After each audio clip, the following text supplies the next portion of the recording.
सरकार हो, वो चाहती है कि गांव का सर्वांगीण विकास हो गया। इस गांव में आम आदमी को न्याय मिले, उनको बिजली पानी स्वेच्छा से उनको पेयजल मिले, सारी सुख सुविधाएं जो शहरों में हैं वो चीजें आम आदमी को मिलने का काम हो। इस उद्देश्य को लेकर के नगर पंचायत गठन हुआ है। और मैं भी इसमें दावे जो हार हुई है पिछली विधानसभा में, उसकी भरपाई शायद आपके द्वारा हो पाए। निश्चित तौर पर भारतीय जनता पार्टी अगर हमारे ऊपर भरोसा जताती है और हमें कैंडिडेट बनाती है तो जो हम अपना 100% उसमें मेहनत करेंगे, प्रयास करेंगे। दोस्तों नमस्कार, मैं हूं धर्मेंद्र पांडे और आप देख रहे हैं पंचायत पत्रिका। हम लोग नगर पंचायत गायघाट में हैं और हमारे साथ एक खांटी नेता है उदय भान जी। हम लोग इनको इस एपिसोड में शामिल करेंगे और समझेंगे अपनी दावेदारी किस मामले में यहाँ पे प्रस्तुत कर रहे हैं। अगर हम बात करें इनके पॉलिटिकल करियर का, तो इनका पॉलिटिकल करियर बहुत ही जबरदस्त रहा है यहाँ पे, और हम लोग शामिल करते हैं इस एपिसोड में उदय भान जी को। तो सर, स्वागत हमारे चैनल पे आपका। बहुत बहुत धन्यवाद सर। एक नगर पंचायत में हम लोग बैठे हुए हैं, जो मूलभूत आवश्यकताएं होती हैं, आपको क्या लगता है इस नगर पंचायत में क्या कुछ यहाँ पे है और क्या कुछ होना चाहिए? पहले तो आपको बहुत बहुत धन्यवाद और इस नगर पंचायत गायघाट की सम्मानित जनता को सादर प्रणाम। मेन चीज ये है कि ये पहली बार गायघाट नगर पंचायत गठन किया है उत्तर प्रदेश की सरकार ने। यशस्वी मुख्यमंत्री आदरणीय योगी आदित्यनाथ जी ने, उन्होंने इस गायघाट का सर्वांगीण विकास के लिए यहाँ की जनता के डिमांड पर, यहाँ के लोगों के आवश्यकताओं को देखते हुए नगर पंचायत का सर्वांगीण विकास हो सके, इस गायघाट बाजार के आसपास जितने भी 8 ग्राम पंचायतें इसमें शामिल की गई हैं, तो उनका यथोचित विकास हो सके और विकास के शिखर पर प्रदेश में स्थान ग्रहण कर सके। इस उद्देश्य को लेते हुए माननीय मुख्यमंत्री जी ने गायघाट नगर पंचायत को गायघाट का नगर पंचायत का दर्जा दिया है। तो ऐसे में मैं बहुत बहुत बधाई देना चाहता हूं यहाँ की सम्मानित जनता को भी, और माननीय मुख्यमंत्री के प्रति आभार व्यक्त करना चाहता हूं। उनका बहुत बहुत आभार और सम्मानित मुख्यमंत्री जी को सादर प्रणाम करना चाहता हूं।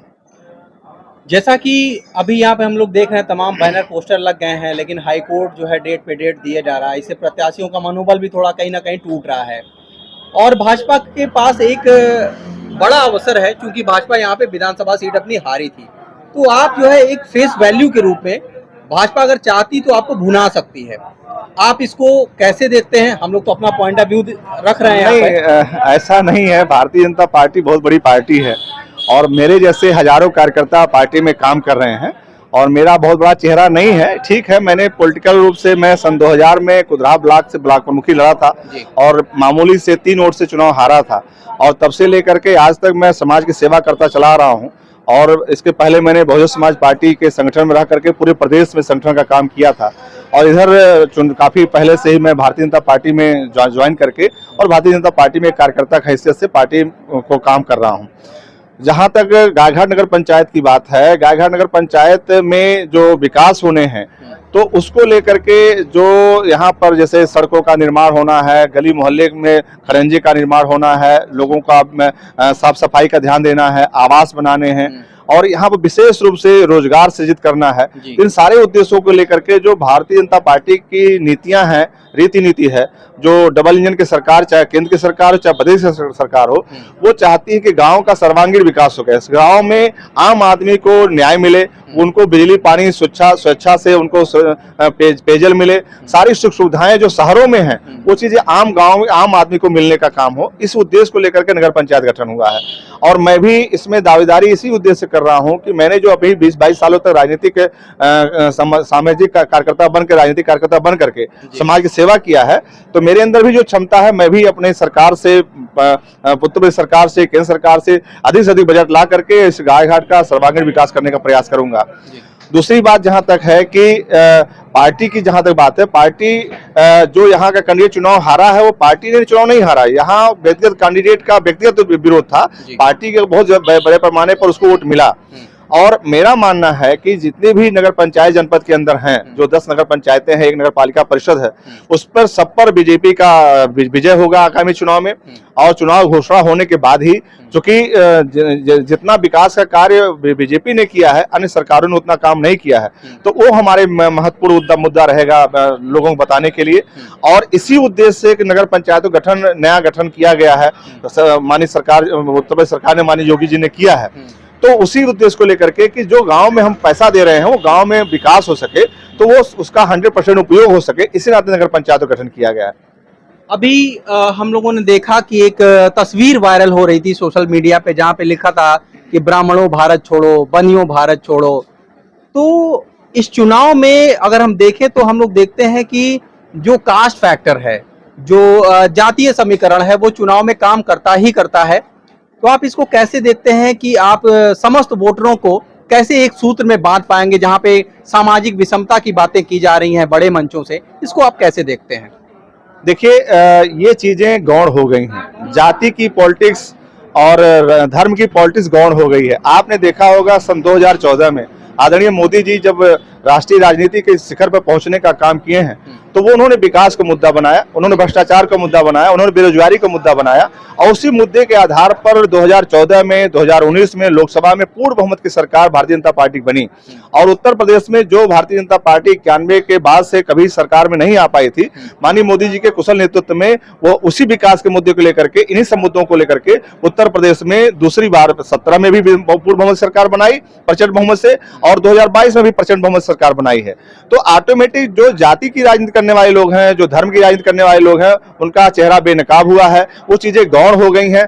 अब एक दो इक्का दुक्का छोट भैया नेता टाइप के लोग जो अपने आप को हाईलाइट करना चाहते हैं, तो कुछ ऐसी बातें बोलते हैं कि जिससे समाज में बातें वो अलग से देखी जाएं और उनकी आइडेंटिटी बन सके कि हम भी एक नेता हैं, हम भी एक सामाजिक संगठन चला रहे हैं। तो ऐसे सामाजिक संगठन के लोग, ऐसे नेता लोगों से देश भरोसा नहीं कर सकता, न जनता भरोसा करती है, और ऐसे लोग गौण होते हैं, इनका कोई संज्ञान में लेने वाला नहीं है।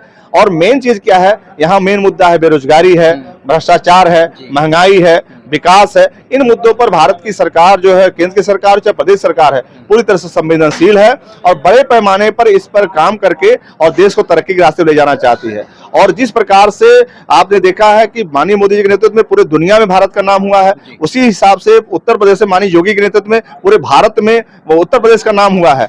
और उसी हिसाब से फिर गाँव का जो विकास करने के लिए जो नगर पंचायतों का गठन किया गया है, उसी उद्देश्य को लेकर के कि उन नगर पंचायतों से वो तमाम चीजें गांव में पहुंचाई जाएं, और जो गांव के तरह से ग्रामीण इलाका था उसको नगर पंचायत दर्जा दे करके और शहर के सारी सुख सुविधा वहां उपलब्ध कराया जाए, चाहे बिजली हो, चाहे पेयजल हो, चाहे नाली हो, चाहे सड़क हो, चाहे खरंजा हो, चाहे स्वास्थ्य की बात हो, चाहे शिक्षा की बात हो। वो सारी जो मूलभूत आवश्यकताएं जनता की होती है, उनको गांव तक पहुंचाने के लिए ही नगर पंचायत का गठन किया गया। तो क्या ये माना जाए कि अगर भाजपा आपको टिकट देती है तो निश्चित रूप से जो हार हुई है पिछली विधानसभा में, उसकी भरपाई शायद आपके द्वारा हो पाए?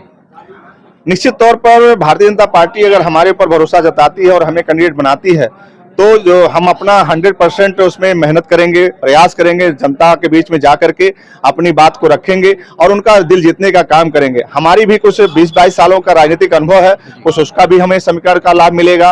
और हम जिस समाज से ताल्लुक रखते हैं, उस समाज में भी हमारी बड़ी अच्छी फैन फॉलोइंग है, तो वो लोग भी हमारे साथ बड़े हाथों हाथ उठा करके वो कह रहे हैं कि भाई आप भारतीय जनता पार्टी से आ रहे हैं, हम लोग सहस आपके साथ खड़े होंगे। और वहां पर हम लोग दल नहीं देखेंगे। आज तक हम लोग हाथी के साथ थे, बहुजन समाज पार्टी के साथ थे, लेकिन जब आप जैसा व्यक्ति कमल चुनाव निशान लेकर के आ जाएगा, तो हम लोग अपनी जो पुरानी पार्टी उसको छोड़ करके और कमल के साथ आने काम करेंगे, भारतीय जनता पार्टी के साथ आने काम करेंगे और आपका हाथ मजबूत करेंगे, आपको सहयोग करेंगे, आपको जिताएंगे। और जिस प्रकार से मोदी जी का ये बात है कि सबका साथ सबका विकास, तो उसमें सबका साथ सबका विकास के तहत हम लोग भी साथ जुड़ करके अपना भी विकास करेंगे और समाज का भी विकास करेंगे। ठीक है सर, थैंक यू, धन्यवाद। तो उदय भान जी थे, इन्होंने अपना जो विजन था, अपनी जो बातें थी यहाँ की जनता के लिए, पार्टी के लिए क्या पक्ष है आपका, ये सारी बातें यहाँ पे बड़ी ही बेबाकी से आपने यहाँ पे बताई। निश्चित रूप से भाजपा अगर आपके ऊपर भरोसा करती है, आपको टिकट यहाँ से देती है, तो ये बड़ा ही एक चेंजिंग फैक्टर होगा। जो भाजपा यहाँ पे विधानसभा चुनाव हारी है, शायद उसकी भरपाई होने के 110% चांसेस यहाँ पे बन जाते हैं। इसी तरह के वीडियो देखने के लिए बने रहिए हमारे साथ। धन्यवाद।